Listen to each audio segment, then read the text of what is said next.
The Orlando Magic are figuring things out. There's no doubt about it. There's no getting around it. This team is winning more consistently, and Wednesday's game is a perfect example of it. Let's get to it. Let's talk about it. It's time for Locked On Magic. You are Locked On Magic, your daily Orlando Magic podcast, part of the Locked On Podcast Network, your team every day.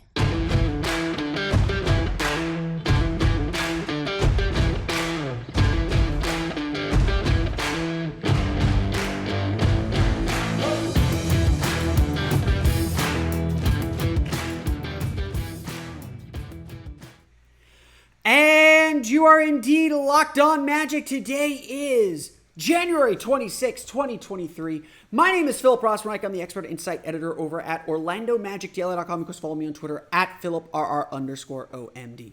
On today's episode of Locked On Magic, not that one.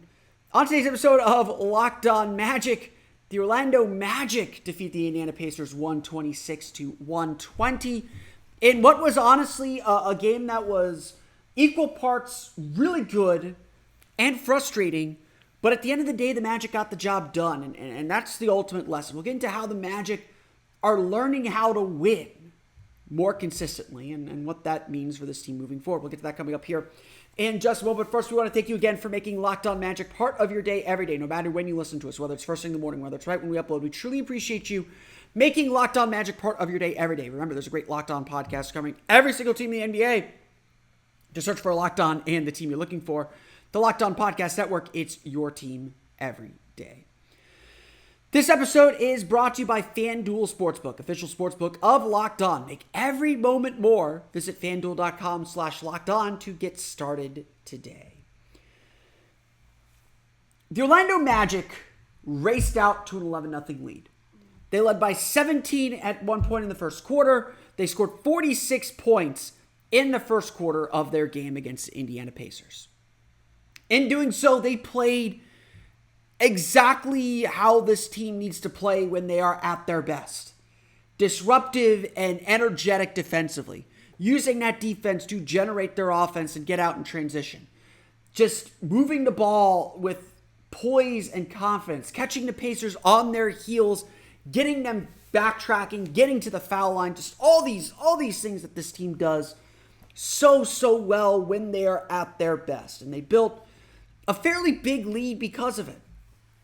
But as is often the case in the NBA, the Pacers started to reel the Magic back. Their defense got tighter. They started getting to the foul line themselves. They took the Magic out of rhythm. And by the end of the second quarter, or by the midway point of the second quarter, this had become a game. That 17-point lead chopped in half down to 8, 6, 5 points. And Orlando had to keep Indiana at arm's length. It's never good to lose a 17-point lead. It happens very often in the NBA, as Steve Clifford would always say, that no double-digit lead is safe. It happens in the NBA. It's not something to be ashamed of. It's not something to be upset over. But a team that is giving up a lead has to find a way to grind it out. And I noted this toward the fourth quarter when Indiana was starting to cut into the lead once again after Orlando extended it back out to 15 earlier in the quarter. This game had shades of last year's loss to the Pacers in overtime when Indiana erased a late deficit to force overtime and eventually win the game. That direct comparison honestly means something. Because a lot of those Pacers players, a lot of those Magic players were involved in that game last February, the second game after Markelle Fultz came back. A lot of the same players were involved in both games, and a lot of the same things kind of happened. But unlike that game, it never felt like Orlando lost control. They might be losing their grip. That lead might be getting a little tighter. It never felt like Orlando lost control. And to me, as frustrating as it might be to have this game be less comfortable than it should have been or could have been if the Magic had just continued to play the way that they were playing, or made the proper adjustments or been better about fouling. This team made a lot of mistakes. To me, it is far more instructive and encouraging to say that despite all that, the Magic still won. The Magic never trailed in this game. Yeah, Indiana cut it to 2 at one point, but then Orlando extended the lead back out and eventually won fairly comfortably. They covered the spread. Good teams win, great teams cover the spread. Magic covered the spread. This was a mature game. And that word is really important because not only is this team exceedingly young, but it's a team that does not have a lot of winning experience. It's a team that doesn't know how to win consistently or hasn't shown that it can win consistently. The Magic did that and more. The Magic were able to hold off Indiana, to keep Indiana from taking the lead. Because if Indiana took the lead in this one, if the Magic did give up that lead, I am not sure Orlando would get it back. That's how these games go. You give a team enough confidence, they're going to take it and run. That's what happened last February against the Pacers. But this Magic team is made up differently. And I think we can say this fairly confidently. Again, 19 wins at this point of the season. We're not riding home or throwing a parade down Orange Avenue quite yet. But this team is different. This team doesn't feel like last year where we took moral victories and felt pretty good about them. This team has a gutsiness, has a maturity, has a know-how that last year's team didn't. Frankly, I think Gary Harris even mentioned this. It has a confidence about the way they're playing and what they're doing. They've tasted a little bit of winning. That win streak and winning 8 of 9 back in December, we're probably going to look back at that. Whether this team makes a postseason push, and again, Wendell Carter again mentioned it, their focus is to make the playoffs. They want to be in the postseason this year. I'm not here to tell them no. But we may well look back at that win streak next year when this team is a playoff team. This year, if they do end up making a late run, we may look at that win streak as a real turning point because everything has changed since that win streak. Orlando is 14-13 since Markelle Fultz and Cole Anthony returned. They're obviously on that 9-game losing streak. It feels like forever ago because this team is completely different. They're on that 9-game losing streak when that happened. And really the Magic haven't quite looked back. Again, they're I think 14-9, 13-9 since December 7th now. 7th best record in the league since that date. This Magic team is different. It's made up differently. And this was a game with the hot start that they got off to, with the way the Pacers kept creeping back into the game, and the Magic pushed them away. They kept coming back. Magic pushed them away again. That is a really mature way to win.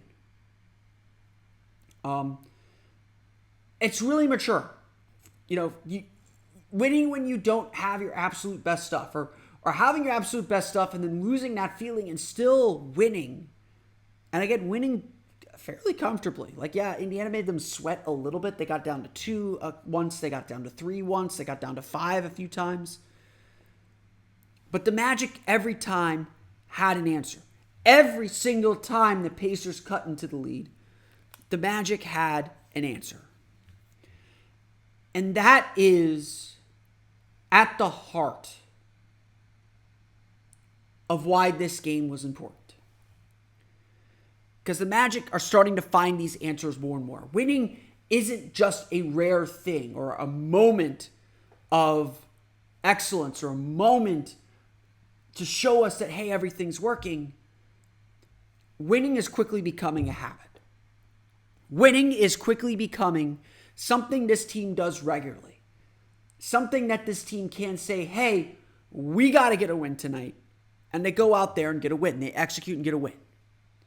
How are they doing it? Well, we'll say how they did it Wednesday with their passing and their defense.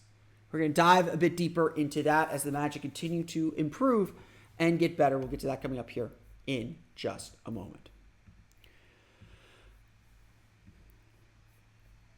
But first, a quick word from our pals at FanDuel Sportsbook. The NFL playoffs are here, and we're really excited about our new sports betting partner for Locked On because they're the number one sportsbook in America. It's FanDuel. And if you're new to FanDuel, that's even better. They have so many great features that make betting on sports fun and easy. That's two things, fun and easy. New customers join today to get started with $150 in free bets guaranteed when you place your first $5 bet.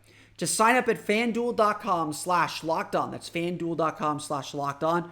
FanDuel has all your favorite bets from the money line to point spreads to player props and more. Plus, you can even combine your bets for a chance at a bigger payout with a same-game parlay. Of course, Paolo Banchero is the favorite to win Rookie of the Year, as he always is. Orlando entered this game against the Pacers 5.5-point favorites, 6-point win. That covers the spread, as I said. Good teams win, great teams cover the spread. The Magic have actually been a really good bet this year. I believe they do have a winning record against the spread this year. So again, good teams win, great teams cover the spread. Remember that. It's all on an app that's safe, secure, and easy to use. So, basketball fans, do not miss out. Place your first $5 bet to get $150 in free bets, win or lose, at FanDuel.com/lockedon. Again, make every moment more with FanDuel, the official sportsbook partner of the NFL. So, how did the Orlando Magic win this game? What stood out and made this a special game? Well, first off, it was a 46-point first quarter. Is ridiculously good. Magic do have a 50-point quarter in their back pocket, but a 46-point quarter shows a lot of what they're capable of doing, and they played about as perfectly as you could play in that first quarter. On top of that, though, it's not just about that. It's not just about that. It's the Magic had a 131.3 offensive rating according to NBA.com. That is their second best offensive rating of the season. You can guess which game that trails the win over the Atlanta Hawks when they scored 50 points in the first quarter. Remember, even in that game, that lead got down to 12 after the Magic had a 30-point lead. Everybody makes a run in the NBA. It's not unusual. But the numbers show all that and show how good the Magic were. And again, that was such a big factor. Every time Orlando needed a shot, they got it. When they were a little too loose with their offense and they let the Pacers back into the game, they buckled down defensively. They buckled up offensively, and they got points. They built their lead in the first quarter because their defense was absolutely stifling. They got deflections. They got steals. Their rotations were great. They were just all over the Pacers, and the Pacers were not ready to play. They were not ready to play from the tip. They got ready to play eventually, but they were not ready to play, and they got run out. They got beat up pretty bad throughout the early part of the game. The Magic had that response. They had that push. They had that force. It was a really fantastic effort from Orlando early on especially. But that's not it. That's not all of it. Because the Magic's offense is usually not this good. Yeah, the Magic's defense had its ups and downs, but essentially since December 7th, they're dead center of the league, about 108 points allowed per 1 possessions, I believe. I think they're top 10 since December 7th. The defense was really good and sparked everything, but the Magic don't get where they go without the unselfishness that they played with. And honestly, that unselfishness was seen on the defensive end, where everybody was scrambling and helping each other. Even when the Pacers were scoring, I thought Orlando's defense was really locked into this game. Turnovers hit them really hard. There's some sloppiness. We'll get to that coming up here in a minute. But overall, when the Magic were able to set up in their half court, I thought their defense was really good. A few guys maybe late on some low man rotations. Maybe some TJ McConnell got around defenders a little bit too easily, but overall the Magic were pretty solid defensively, and that powered their offense. This is a fast-paced Indiana team. They want to get up and down. It powered their offense to get moving. And I think the unselfishness they showed on defense showed up on offense because the Magic had the most assists they've had all season. 34 assists in this game. And you can go watch the tape. I put a couple clips in an article on OrlandoMagicDaily.com about this. The ball was hopping around the perimeter. It was hopping from inside out. The Magic, when they were on, got whatever shot they wanted. And certainly in that first quarter, they did whatever they wanted. It wasn't even about making shots. They got good shots. They made them. That's what this game was ultimately about. Orlando had, I think it was a 76.9% assist rate. They had 36 assists on, I believe, 49 field goal makes or 48 field goal makes for the game. That is an insane number of assists. That is an insane ratio on that, as Orlando did such a good job getting guys open and finding the open man, taking what the defense gave them. If anything, a lot of the turnover issues were players overpassing or players trying to get into the lane too much. There were a few lazy turnovers. I'm not going to excuse some of those, but Orlando generally did a good job staying level, staying composed, and putting themselves in a great spot to get to find each other and get the ball moving. It was, in my opinion at least, one of the more impressive offensive showings I've seen from this team all year long. They were tied. They were tied together, and honestly, like, it's a little cliche, I know, but these guys really play hard for each other. They are looking for each other. They are, it does not matter how much Paolo scores or how much Franz scores. They care that they win and that they're contributing to winning. That is a testament to Jamal Mosley and the coaching staff and how bought in everybody is into what they're doing. And there's been a lot of faith without belief. There's been a lot of faith without results through this whole process. I know I've sat here and said, like, hey, I really like the things the Magic are running. I really like the things they're doing. They're missing shots. They're not getting the results yet, but it's all there. There's some really, really interesting things that Jamal Mosley's having this group do, and it's going to help them out in the long run. Like I said, this team's starting to win more. We're starting to see all the seeds that were planted start to blossom a little bit now. Yes, Paolo Banchero helps a ton, and his play, and I think we may dive into this a little bit more tomorrow. His play is just simply outstanding. It's not showing up in the box score. He is not averaging 30 points per game yet.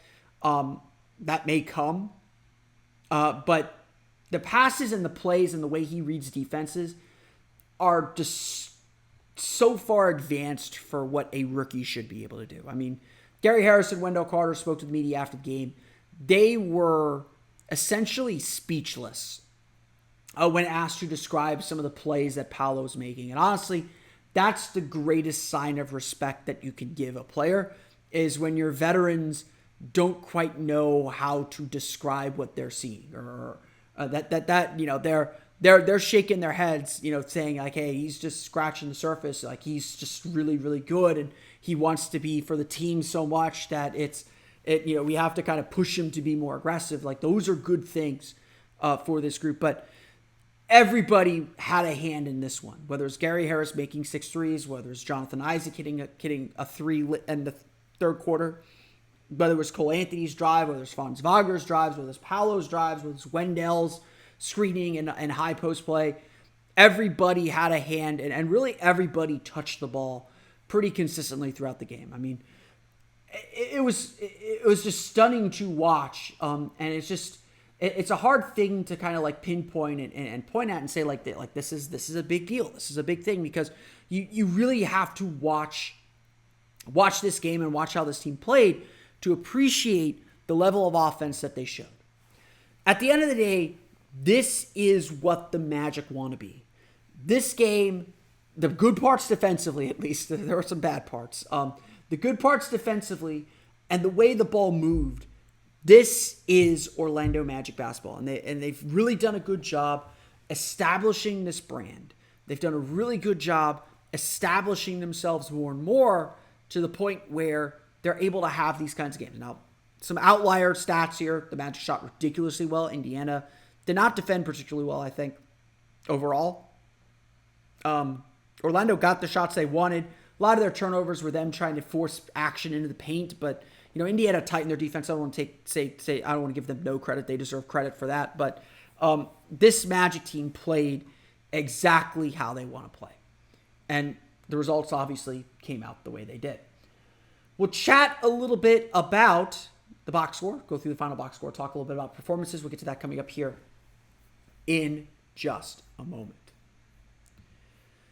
Let's run through that final box score as the Orlando Magic defeat the Indiana Pacers 126-120. Again, Orlando scores 46 points in the first quarter.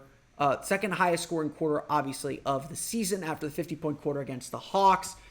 Just a lot of really good games. Most of it coming from the starters. The bench had its struggles, still did some good things. We'll get to those coming up here in a minute.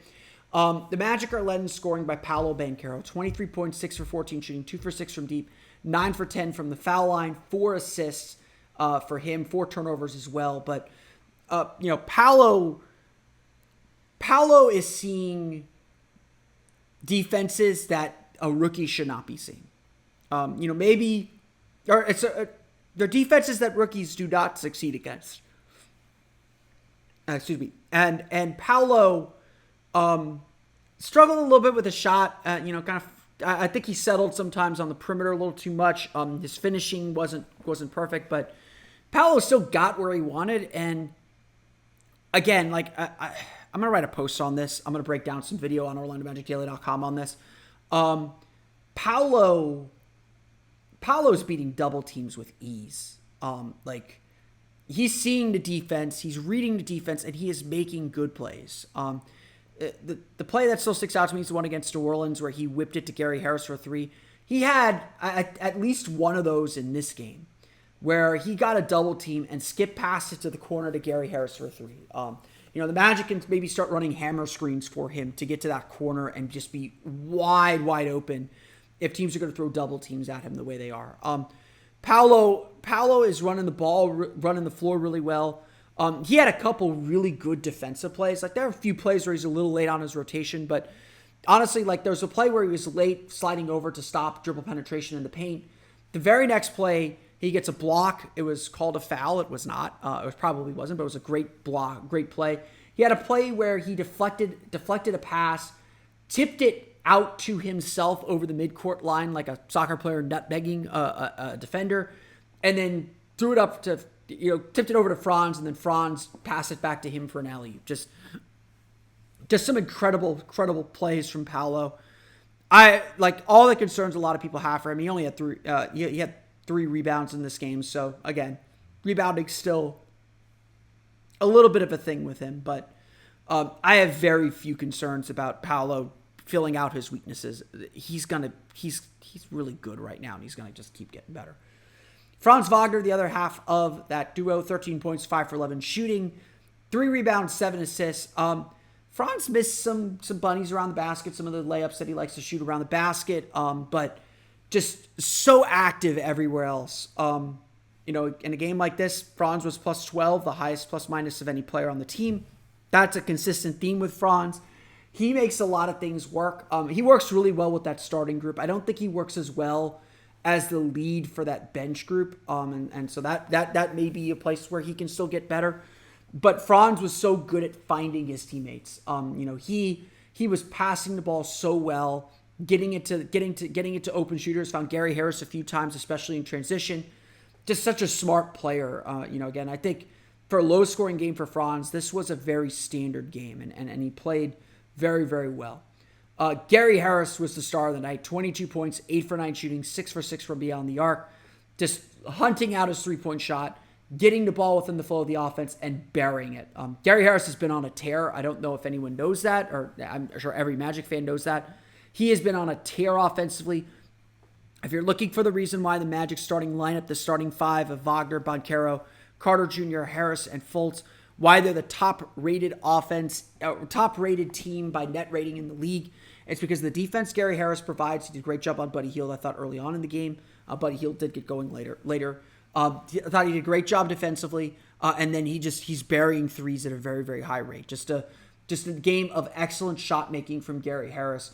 He did the job tonight, and just a fantastic play from him. Wendell Carter, 18 points, 7 for 10, shooting 10 rebounds, Did have 5 fouls, struggled with foul trouble, 5 turnovers as well. I thought Wendell especially did a good job on Miles Turner. Miles Turner, 7 for 16, 22 points, 13 rebounds. Generally, again, thought I did a very, very good job on him. Limited his three-point shooting a little bit. He did shoot 3 for 6. But just made him work really hard.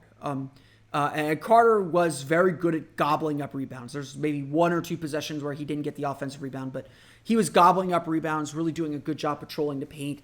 Wendell Carter is so key to the Magic's defensive schemes because they switch so much. Carter's ability to get out on the perimeter and defend in space, that's a really fortunate thing to have from a center. Again, maybe not the great rim protector or paint protector that you'd like to see overall, but Carter is just a very smart player, and for this group makes a lot of things work really, really well, especially on the defensive end. Markelle Fultz rounds out the double-digit scores, 13 points, 5 for 8 shooting, 8 assists. Really solid game. He game managed really well. His defense was really good. For the most part, he got beat a few times by TJ McConnell, but overall got to his spots. Really did a good job orchestrating and running this offense. I think he does a really good job pushing the pace, especially after makes, getting the team up the court quicker. And transition, he is so smart at getting that outlet pass out as far as he can. There's one play in the first quarter, and I really noted this because this is the big difference with the Magic right now. Wendell Carter got a rebound, didn't look up the court. He just passed it kind of quickly to Markelle Fultz. Fultz was already looking up the court, made the pass that Wendell should have made. Fultz, upon catching the ball, immediately passed it to Franz Wagner beyond half court. Getting that far outlet pass, that's how you start fast breaks. Magic got a fast break out of that play. They were able to save that possession. It was very early in the game, so just a really, really solid job there from Fultz. And again, I think that's what we see generally from Fultz throughout. The Magic off the bench got 8 points from Jalen Suggs, 3 for 6 from the floor, 2 for 3 from beyond the arc. Great defense, as always, from Jalen Suggs. Added 2 assists, including a big one to end the third quarter when he threw a touchdown pass to Franz Wagner for a layup.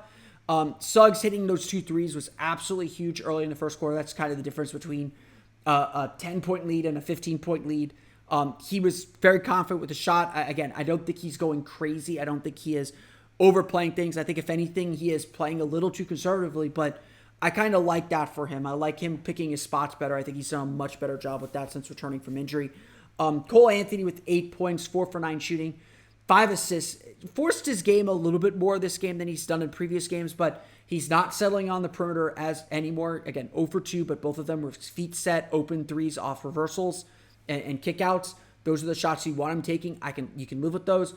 Otherwise, he's doing a good job finishing, getting to the basket, getting downhill. He knows he can have success there. He's not settling anymore.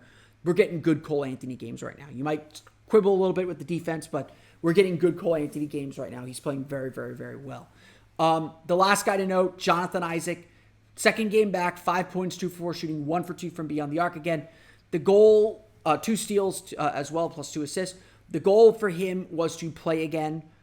You're not looking to expand things too much. You're not looking too hard at the numbers. But again, Isaac made a positive contribution in this game. His defense is still just absolutely otherworldly. He locked up Ben Mathurin. He locked up Buddy Hield on a few possessions. His third quarter stint especially, he was really active, challenging shots in the paint, making being a presence down there that the Pacers did not want to deal with. Gobbled up a few rebounds as well. He only had 1 rebound, so I guess not a few rebounds. But I thought he fought really well on the boards. The physicality is not the issue. His defensive instincts and reflexes are not the issue.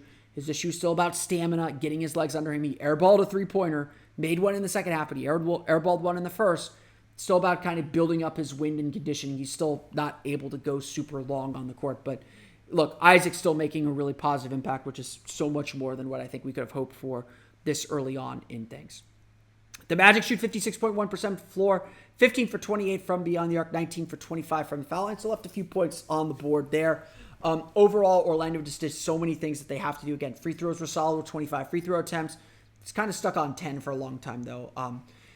27 second chance points, 56 points in the paint, 11 fast break points. Again, usually all things that would add up to a Magic victory. The Pacers are led in scoring by rookie Ben Mathurin, 26.7 for 18 shooting, 2 for 6 from deep, 10 for 12 from the foul line.